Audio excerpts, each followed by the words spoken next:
Welcome back to Fresh from the Old Bailey, our special season on the Constance Marten trial, where we're once again live from inside the Central Criminal Court. I'm Gavin Haynes, and this week, as ever, I'm joined by Court News UK co-founder Guy Toyne. Hello. And star reporter Jack Hudson. Hello. Jack, I think last week we began the show with a lot of prologue about how stop-start proceedings had been. We're at the start of another week, and again, it's been very stop-start. Can you just talk us through the timeline? Yes, so since our last episode, we've had only 2 days sitting in court with the jury hearing evidence. We had barristers having other commitments last Wednesday, and then we had a day on Thursday where we had some evidence. We then had a day on Friday where a juror had a commitment. So obviously all the jurors were asked at the start of this trial if they could serve for the 6 weeks of the trials, and some of them had some issues on certain days and they were assured that they'd be able to stick to those commitments. So we had a juror with a commitment on Friday, and then the jury was due to return at noon on Monday, but there was legal arguments between the barristers. So sometimes a judge has to rule on legal issues in a trial in the absence of the jury, because the judge decides the law and the jury decides the facts. So in the end, the jury didn't end up hearing anything on Monday. And we've then had our second full day of evidence of the week today on Tuesday. Is this a common experience? It feels like this trial has possibly been unlucky, but it might simply be that the courts do just tend to bog down in these kinds of things. It's been interesting to see with this trial the sort of interminable delays that seem to plague the criminal justice system nowadays. I don't think it's the fault of anyone in particular, but we do seem to always lack a sort of hurry-up atmosphere. Since the start of the trial, it seems there have been more days where we either haven't had the jury or haven't been sitting for some reason or whatever, than we actually have had, if you like, with the active trial. We've had numerous calls on the tannoy for different legal representatives to come backwards and forwards. It's really, really, as I say, interminable. The progress of this trial has been so slow. And again, I don't think it's the fault of anyone. The judge in this case is an absolutely one of the best judges, I would say, in the building, if not the country. And I don't think it's anything to do with him. He is a true professional who will always try and move things forward as best as he can. But in some circumstances, of course, his hands are tied. There's nothing that he can do. And it has been very, very slow, tortuous. Jack, you've been in court today. This is one of 2 days we've had in the past week, and I think this was the more interesting of the 2 days. What happened? A bunch of facts were sort of read into the record, as I understand it. They were uncontested facts? Yeah, we had a set of agreed facts. So agreed facts is one of the ways the jury can be presented with evidence, and it normally is used to save time, meaning that the prosecution and the defence can get together and agree on a set of facts. They both agree that they're an accurate representation of what happened, and then it can just be simply read to the jury rather than calling numerous witnesses. So these facts today were all about the involvement of social services with the couple's first 4 children. So obviously Constance Marten and Mark Gordon have seen these facts and decided that they don't have any significant factual disputes with them, which meant they could simply be read to the jury rather than us having lots and lots and lots of social workers called to give evidence before the jury, which might have taken a number of weeks.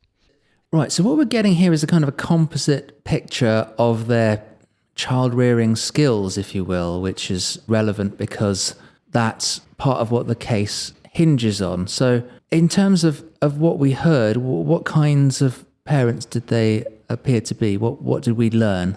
We know Martin and Gordon met in 2016, and they had their first 4 children within the next 4 years. And yeah, there was sort of different involvement of hospitals and social services throughout the period.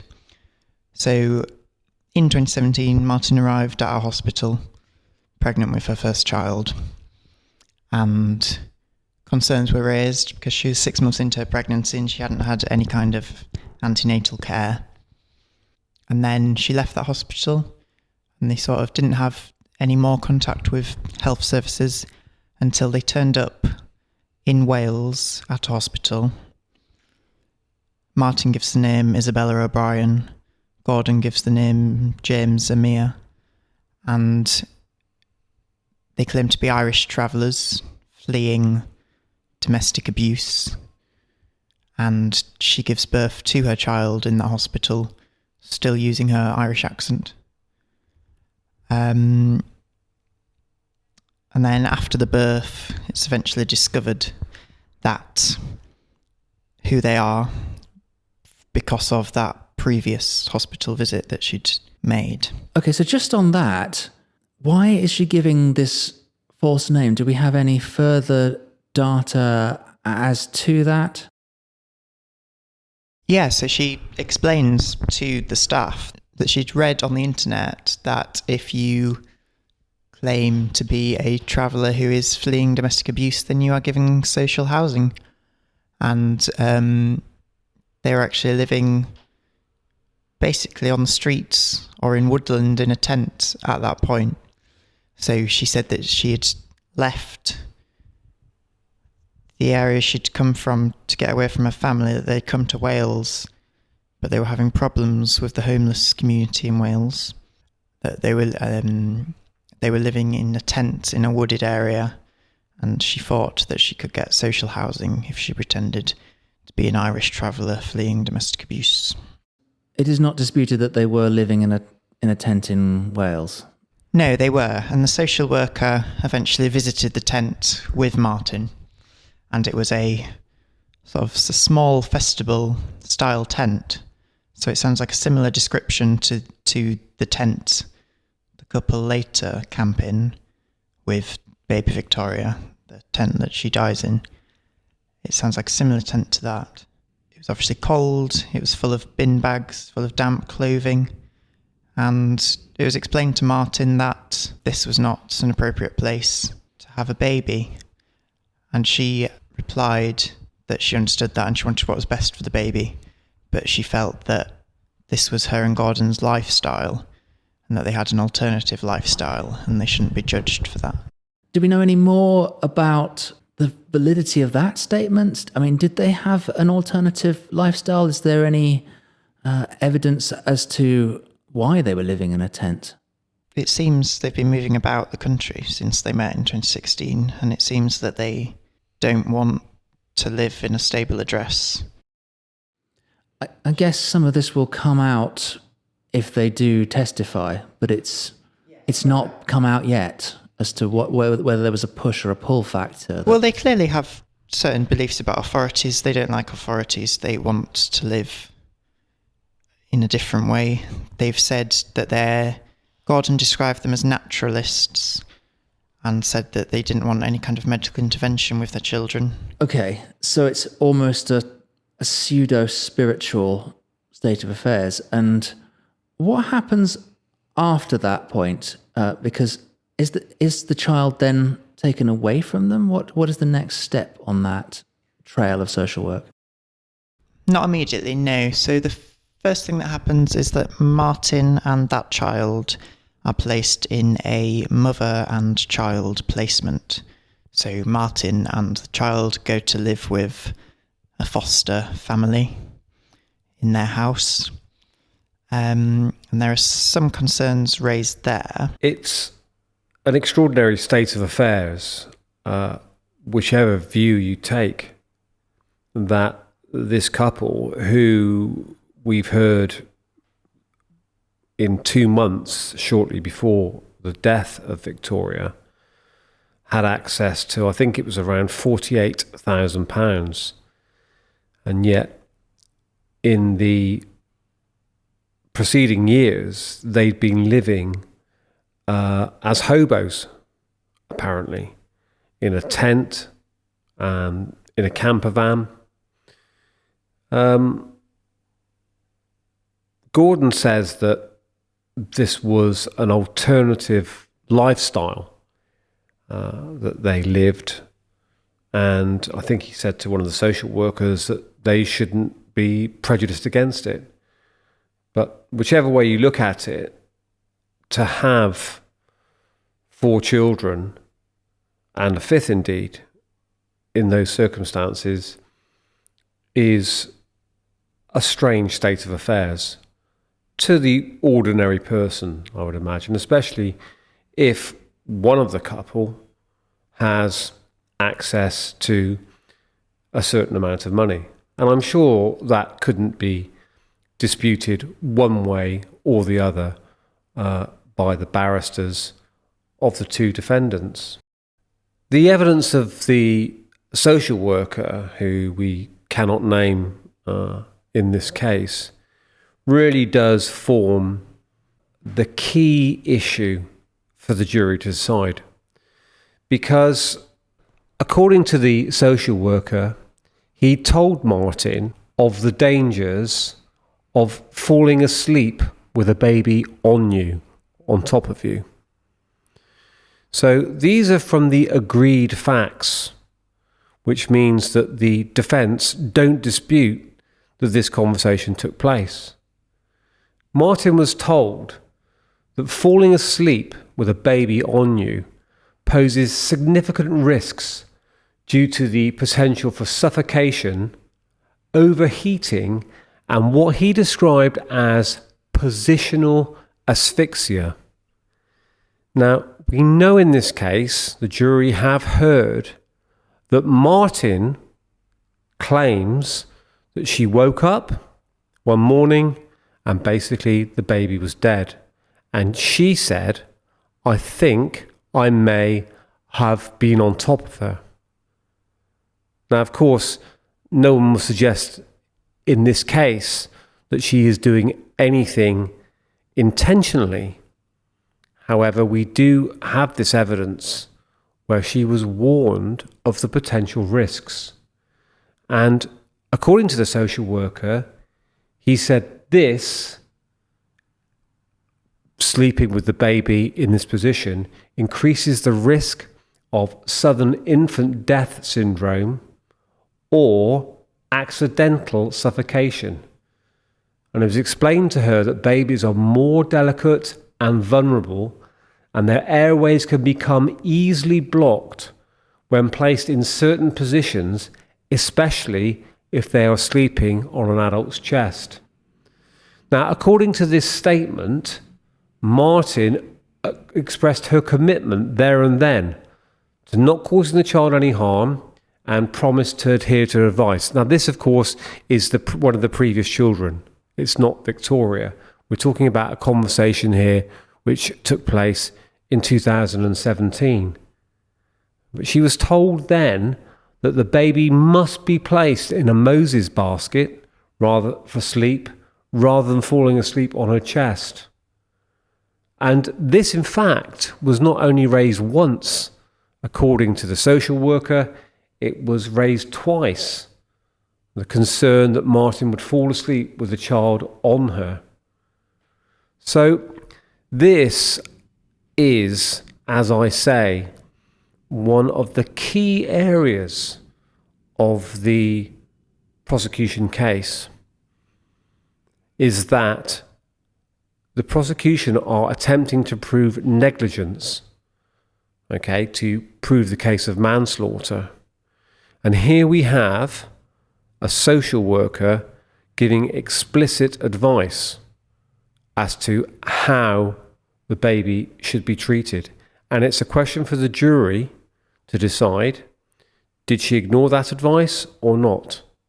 And of course, only they can decide whether that's true or not. But this, again, is a key area of the prosecution case. And the jury's attitude to this evidence will form part of their reasoning to ultimately decide the case. Okay, so that tells us what Constance Marten was warned about, and that is a kind of evidence. The other evidence is just to return to that timeline of incidents involving their children. I mean, we've effectively only gotten up to child 1 so far. So there is a lot more evidence to come in terms of how they treated these children. Jack, where do we pick up the story? Yeah, so Martin's in that mother and child placement. She receives those warnings from social workers about co-sleeping. Eventually, she's discharged from that placement. She returns to live with Gordon, and they're kept under the supervision of social services. In 2018, a health visitor decides that she's got no concerns about the child, that she says Marten is a loving and patient mother, and the supervision order is discharged. So then Marten and Gordon continue their lives without any input from social services.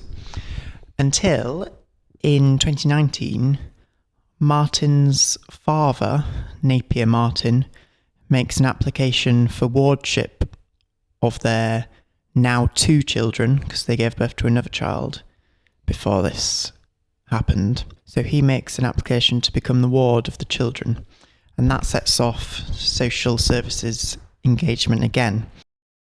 And a third child is born in 2019, and because local authority investigations are ongoing, they decide that this child, when it is born, should be placed with Marten in a residential unit for Gordon to maybe join them at a later date.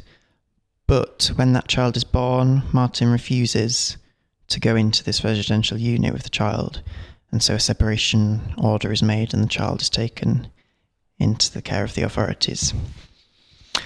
We also know that at some point in 2019, there was an incident that we've previously heard about, which we heard a bit more about, which is that there was an incident that happened which the judge, who eventually decided to take all of the children into care and to have them adopted, this incident was relevant to that decision, and it's an incident where Marten has a fall, she says a fall from a window, and the judge found that that was a domestic violence incident between her and Gordon.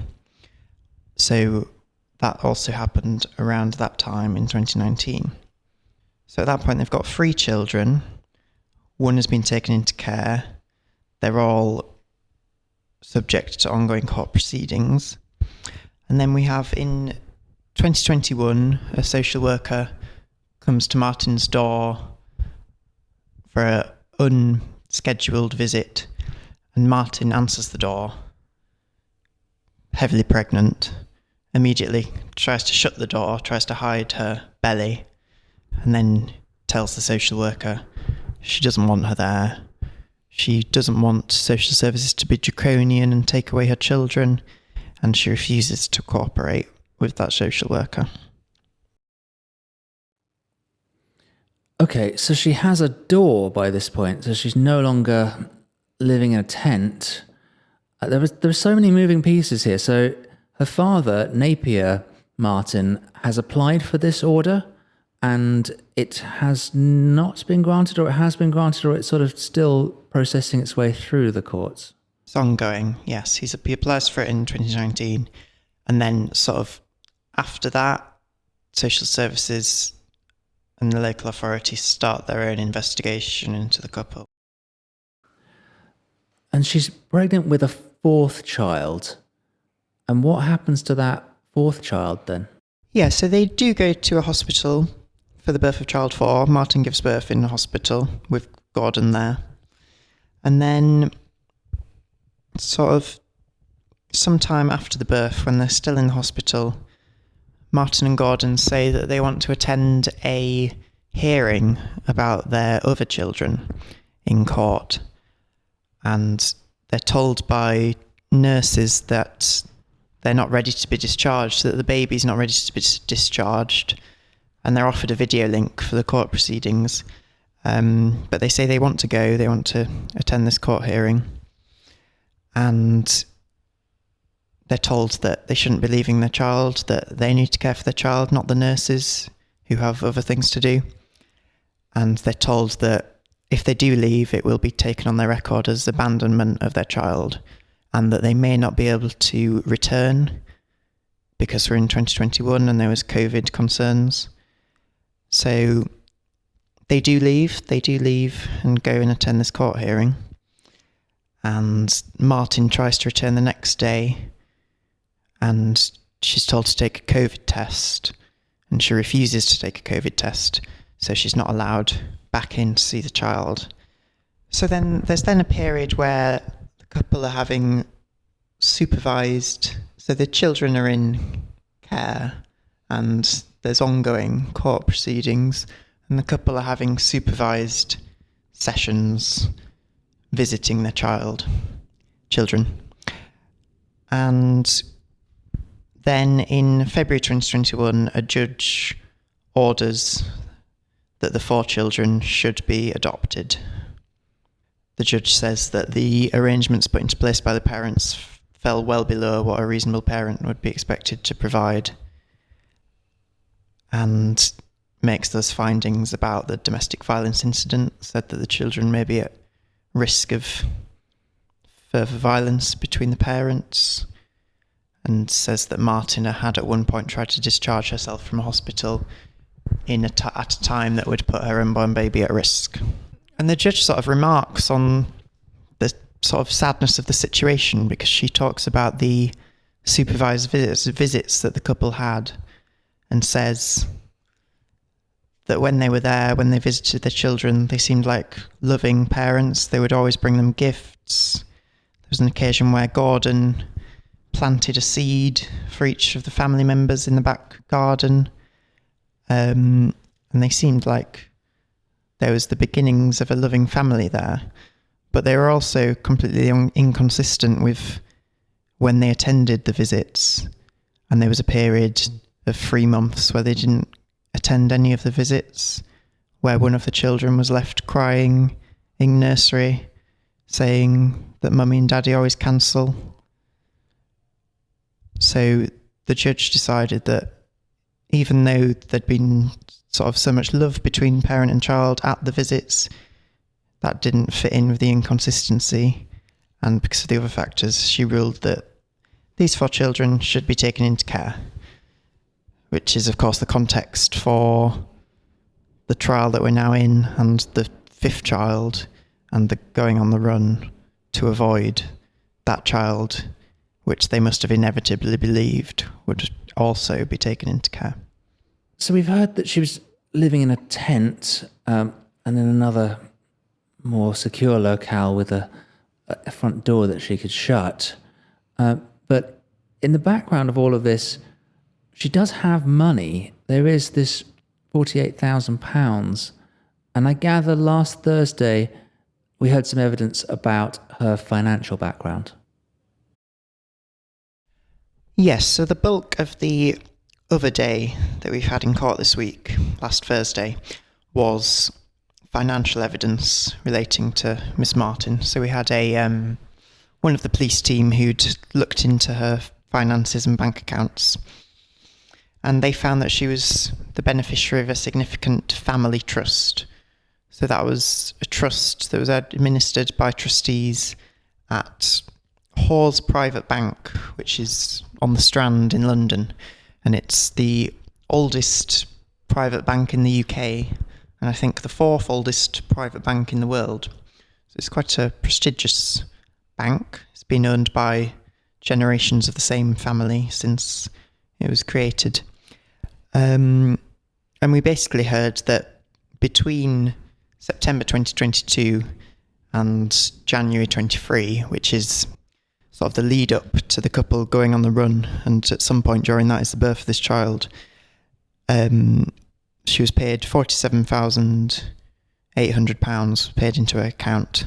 So she had a monthly allowance from this trust fund of £2,500, but it seemed she would be regularly emailing the trust and saying, so can I have a bit more money? Can I have my allowance early? Can I have an extra allowance? Can I have some money to buy camera equipment? She said she needed that for work. She asked for money to replace a 20-year-old van and was sent about £15,000. So yeah, it seemed her money was in this trust. She didn't have control of it herself, and she had to sort of ask for money, but she was receiving a lot of money. And then, of course, she goes missing, and the trustees started emailing her, asking where she was, if she was okay, getting worried about her welfare. And that was sort of the end of that evidence. And those are the sort of major points of evidence, but there have also been a few things that have been fitted in around the sides. What were those? Yeah, we've spent a significant amount of time for the 2 days revisiting old evidence. So Thursday morning was mainly taken up with a bit of CCTV footage from the golf course where the couple are eventually arrested being replayed to the jury. And that was just to answer a question that the jury had asked at the time about where Gordon and Martin had come from and were going to.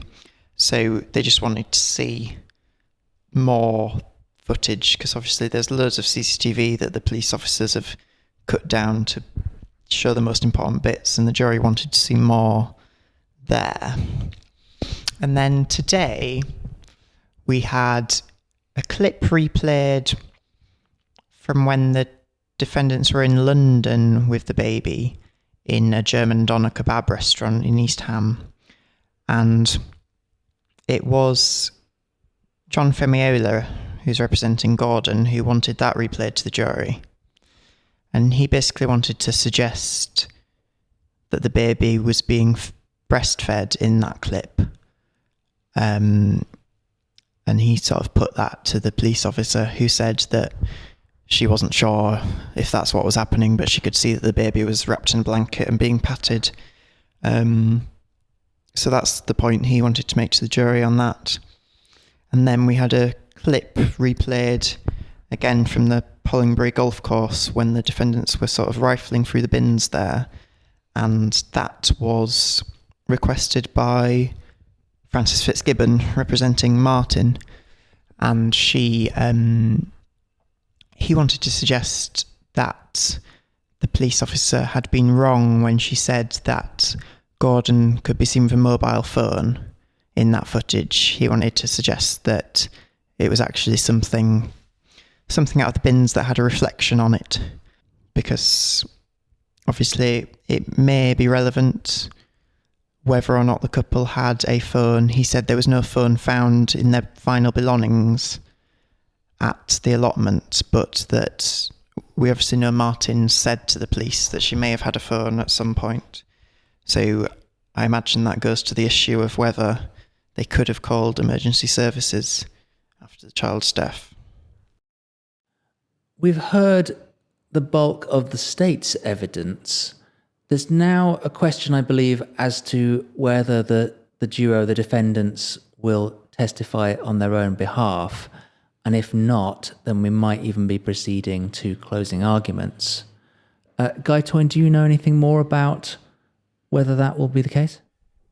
It's often the case with a trial like this that you don't really know whether the defendants will give evidence until the last moment.